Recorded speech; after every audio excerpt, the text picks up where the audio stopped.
اعوذ باللہ من الشیطان الرجیم بسم اللہ الرحمن الرحیم مثل الذین ينفقون اموالهم في سبیل اللہ كمثل حبة انبتت 7 سنابل في كل سنبلة 100 حبة واللہ یضاعف لمن یشاء واللہ واسع علیم۔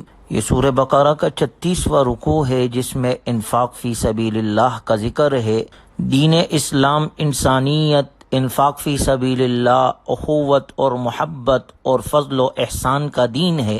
انسانی فلاح کا کوئی پہلو ایسا نہیں جس کی قرآن کریم نے دعوت نہ دی ہو، اور نیکی کا کوئی ایسا کام نہیں جس کی اسلام نے ترغیب نہ دی ہو۔ سورہ بقرہ میں انداز بدل بدل کر انفاق فی سبیل اللہ کی فضیلت بیان کی گئی ہے اور اس کے آداب بھی بتائے گئے ہیں۔ سب سے پہلے اللہ تعالیٰ کی راہ میں خرچ کرنے والوں اور اخلاص کی بنا پر انہیں حاصل ہونے والے ثواب کو اس کاشتکار کے ساتھ تشبیہ دی گئی ہے جو زمین میں ایک دانہ بوتا ہے اور اس سے 7 بالیاں اگ آتی ہے۔ ایک ایک بالی میں 100 دانے ہوتے ہیں۔ یوں کاشتکار زمین کو ایک دانہ دے کر اس سے سینکڑوں دانے واپس لے لیتا ہے۔ یہی حال اس شخص کا ہے جو اللہ کی رضا کے لیے 1 روپیہ خرچ کر کے سینکڑوں بلکہ ہزاروں لاکھوں نیکیاں حاصل کر لیتا ہے۔ جبکہ اس کے مقابلے میں دوسری طرف وہ شخص ہے جو محض دکھلاوے کے لیے صدقہ کرتا ہے، اسے اس کسان کے ساتھ تشبیہ دی گئی ہے جو اپنی فصل ایسی چٹان پر بوتا ہے جس پر مٹی کی ہلکی سی تہ بچھی ہوئی ہوتی ہے۔ اگر تیز بارش ہو جائے تو مٹی اور بیج دونوں بہہ جاتے ہیں، جس کی وجہ سے اس کی ساری محنت ضائع چلی جاتی ہے۔ اسی طرح اگلی آیات میں صدقات کو برباد کرنے کی دوسری مثال یہ ذکر کی گئی ہے کہ جس طرح ایک آگ سے بھرا ہوا گولا ہرے بھرے باغ کو یکا یک تباہ کر ڈالتا ہے، اسی طرح ریاکاری یا صدقہ دے کر احسان جتلانا یا کسی اور طرح غریب آدمی کو ستانا صدقے کے عظیم ثواب کو برباد کر ڈالتا ہے۔ چنانچہ اگلی آیت میں صدقہ خیرات کے شرائط اور آداب بیان کرتے ہوئے فرمایا گیا قول معروف ومغفرۃ خیر من صدقۃ یتبعها اذی۔ مناسب بات کہہ دینا اور درگزر کرنا ایسے صدقہ خیرات سے بہتر ہے جس کے بعد کوئی تکلیف پہنچائی جائے۔ مطلب یہ ہے کہ اگر کوئی سائل کسی سے مانگے اور وہ کسی وجہ سے نہ دے سکتا ہو تو اس سے نرم الفاظ سے معذرت کر لینا، اور اگر وہ مانگنے پر اصرار کرے تو اس کی غلطی سے درگزر کرنا اس سے کہیں بہتر ہے کہ انسان دے تو دے مگر بعد میں احسان جتلائے یا اسے ذلیل کر کے تکلیف پہنچائے۔ اس لیے اگلی آیت میں صراحتاً فرمایا گیا یا ایھا الذین آمنوا لا تبطلوا صدقاتکم بالمن والاذی، اے ایمان والو اپنے صدقات کو احسان جتلا کر اور تکلیف پہنچا کر اس شخص کی طرح ضائع مت کرو جو اپنا مال لوگوں کو دکھانے کے لیے خرچ کرتا ہے اور اللہ اور یوم آخرت پر ایمان نہیں رکھتا۔ گویا جسے صدقہ خیرات دیا جائے اس پر احسان جتلانا، اسے تکلیف دینا حرام ہے۔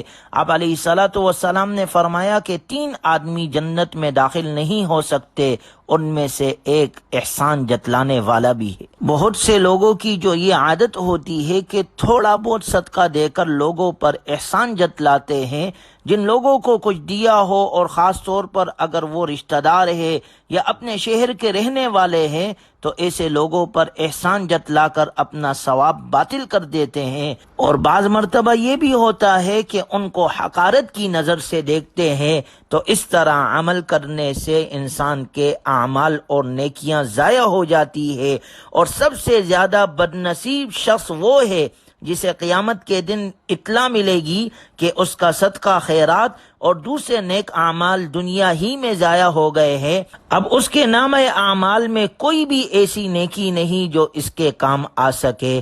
اللہ ہماری حفاظت فرمائے اور ہمارے صدقہ اور خیرات اور نیک اعمال میں ہمیں اخلاص نصیب فرمائے۔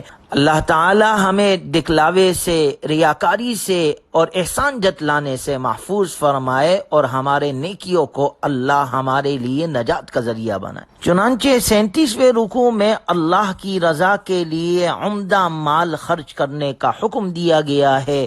یا ایھا الذین آمنوا انفقوا من طیبات ما کسبتم ومما اخرجنا لکم من الارض۔ اے ایمان والو، اپنی کمائی میں سے اور جو ہم نے تمہارے لیے زمین سے پیدا کیا ہے اس میں سے بھی عمدہ چیزیں خرچ کرو، وَلَا تَيَمَّمُوا الْخَبِيثَ مِنْهُ تُنْفِقُونَ وَلَسْتُمْ بِآخِذِيهِ إِلَّا أَن تُغْمِضُوا فِيهِ، اور ایسی ردی چیزیں اللہ کی راہ میں دینے کا ارادہ بھی نہ کرو جو اگر تمہیں دی جائے تو تم کبھی نہ لو، سوائے اس کے کہ تم چشم پوشی کر جاؤ۔ وَاعْلَمُوا أَنَّ اللَّهَ غَنِيٌّ حَمِيدٌ، اور یہ ضرور جان لو کہ اللہ بے نیاز ہے اور تعریف کے لائق ہے۔ گویا ماقبل آیات میں اللہ کی راہ میں خرچ کرنے والوں کے ثواب کا ذکر اور خرچ کرنے کے آداب کا ذکر کیا گیا، اور یہاں سے اپنے کمائے ہوئے مالوں میں سے پاکیزہ اور عمدہ حلال اور اچھی چیز خرچ کرنے کا حکم دیا جا رہا ہے کہ اللہ کی راہ میں پاکیزہ اور عمدہ مال خرچ کرو، خواہ وہ تمہارے دستے بازو کی کمائی ہو یا زمین کی پیداوار اور باغات کا پھل، معدنیات ہو یا فیکٹریوں اور کارخانوں کی مصنوعات ہو۔ سو جو بھی چیز اللہ کے راہ میں خرچ کرو تو عمدہ اور اچھی چیز دو، نکمی، بوسیدہ، سڑی ہوئی اور ردی چیزیں اللہ کی راہ میں دے کر خانہ پوری مت کرو، ایسا کر کے تم اللہ کو ہرگز دھوکہ نہیں دے سکتے۔ اللہ طیب اور پاک ہے اور وہ صرف پاکیزہ مال ہی قبول کرتا ہے۔ الشیطان یعدکم الفقر ویأمرکم بالفحشاء، شیطان تمہیں مفلسی سے ڈراتا ہے اور تمہیں بے حیائی کا حکم دیتا ہے، یعنی تم جب بھی اللہ کی راہ میں مال خرچ کرنے کا ارادہ کرو گے تو شیطان ضرور وسوسہ اندازی کرے گا اور وہ تمہیں مستقبل کے فقر و فاقے سے ڈرائے گا اور تمہیں بخل کرنے اور ہاتھ روک کر رکھنے کا مشورہ دے گا، لیکن دوسری طرف اللہ کا وعدہ ہے وَاللَّهُ يَعِدُكُم مَغْفِرَةً مِّنْهُ وَفَضْلًا، اللہ تم سے وعدہ کرتا ہے کہ صدقہ خیرات سے تمہارے گناہوں کو معاف کرے گا اور تمہیں پہلے سے بھی زیادہ عطا کرے گا۔ تم مؤمن ہو، تمہاری نظر شیطانی وساوس پر نہیں بلکہ اللہ کے وعدوں پر ہونی چاہیے۔ وہ اللہ جو ساری وسعتوں اور خزانوں کا مالک بھی ہے اور انسان کی نیتوں اور رجحانات سے واقف بھی ہے۔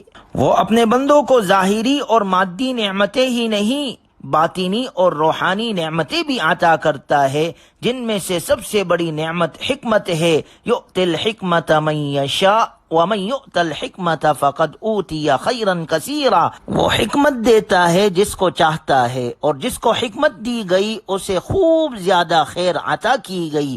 وما یذکر الا اولو الالباب، اور وہی لوگ نصیحت قبول کرتے ہیں جو عقل والے ہیں۔ یہ حکمت کیا چیز ہے؟ حکمت سے مراد علم نافع، عمل صالح، قول صادق، اعتدال، بصیرت اور خشیت الہی، یہ تمام اقوال حکمت کے بارے میں منقول ہے۔ اللہ ہمیں بھی نصیب فرمائے۔ اگلی آیت میں ظاہری طور پر اور چھپ کر صدقہ دینے کا ذکر کیا گیا ہے۔ ان تبتوا الصدقات فنعما ہی وان تخفوها وتؤتوها الفقراء فهو خیر لکم وَيُكَفِّرُ عَنْكُم مِّن سَيِّئَاتِكُمْ، اگر تم صدقہ ظاہر کر کے دو تب بھی اچھا ہے، اور اگر ان کو چھپا کر فقراء کو دو تو یہ تمہارے حق میں کہیں بہتر ہے، اور اللہ تمہاری برائیوں کا کفارہ کر دے گا، اور اللہ تعالیٰ تمہارے تمام کاموں سے پوری طرح باخبر ہے۔ صدقہ فرض ہو یا نفل، علانیہ دینا جائز ہے لیکن خفیہ دینا زیادہ بہتر ہے۔ وَمَا تُنْفِقُوا مِنْ خَيْرٍ فَلِأَنفُسِكُمْ، اور تم صدقہ خیرات میں جو کچھ خرچ کرتے ہو اس میں تمہارا اپنا ہی فائدہ ہے۔ وَمَا تُنْفِقُونَ إِلَّا ابْتِغَاءَ وَجْهِ اللَّهِ، اور وہ یہ کہ تم اس سے اللہ کی رضا چاہتے ہو۔ وَمَا تُنْفِقُوا مِنْ خَيْرٍ يُوَفَّ إِلَيْكُمْ وَأَنْتُمْ لَا تُظْلَمُونَ، یاد رکھو تم خیرات میں جو کچھ بھی خرچ کرو گے آخرت میں اس کا پورا پورا اجر تمہیں دیا جائے گا اور اس میں ذرا بھی کمی نہیں کی جائے گی۔ صدقہ اور خیرات کا مقصد اور قبولیت کی شرائط بیان کرنے کے بعد صدقے کے مصارف میں سے ایک اہم مصرف بیان کیا گیا، للفقراء الذین احصروا فی سبیل اللہ لا یستطیعون ضربا فی الارض، مستحق وہ فقراء ہے جنہوں نے اپنے آپ کو اللہ کی راہ میں صرف اس طرح مقید کر رکھا ہے کہ وہ معاش کے تلاش کے لیے زمین میں چل پھر نہیں سکتے، چونکہ وہ اتنے پاک دامن ہے کہ کسی سے سوال نہیں کرتے، اس لیے ناواقف آدمی انہیں مالدار سمجھتا ہے۔ تم ان کے چہروں کی علامت سے ان کی اندرونی حالت کو پہچان سکتے ہو، مگر وہ لوگوں سے لپٹ لپٹ کر سوال نہیں کرتے۔ ایسے خوددار لوگوں کی خدمت اور اعانت کے لیے تم جو بھی کچھ خرچ کرتے ہو اللہ تعالیٰ اسے خوب جانتا ہے۔ حضرت عبداللہ ابن عباس رضی اللہ تعالی عنہما سے روایت ہے کہ یہ آیت مبارکہ اصحاب صفہ کے بارے میں نازل ہوئی۔ یہ وہ صحابہ اکرام رضی اللہ عنہم اجمعین تھے جنہوں نے اپنی زندگی علم دین حاصل کرنے کے لیے وقف کر دی تھی۔ طلب علم کی وجہ سے وہ کوئی معاشی مشغلہ اختیار نہیں کر سکتے تھے، مگر مفلسی کی سختیاں ہنسی خوشی برداشت کرتے تھے، کسی سے مانگنے کا سوال نہیں تھا۔ اس آیت نے بتا دیا کہ ایسے لوگ امداد کے زیادہ مستحق ہے جو ایک نیک مقصد سے پوری امت کے فائدے کے لیے مقید ہو کر رہ گئے، جو اس وقت بھی تھے اور آج کے زمانے میں بھی مدارس میں ایسے طلباء اور ایسے مستحقین موجود ہے کہ ہم اپنا مال انہیں دینے والے ہو۔ جو ظاہراً اور چھپ کر اپنا مال دیتا ہے اللہ ایسے مال کو قبول کرتا ہے۔ اللہ ہمیں قرآنی تعلیمات پر عمل کی توفیق نصیب فرمائے۔ وآخر دعوانا الحمدللہ رب العالمین۔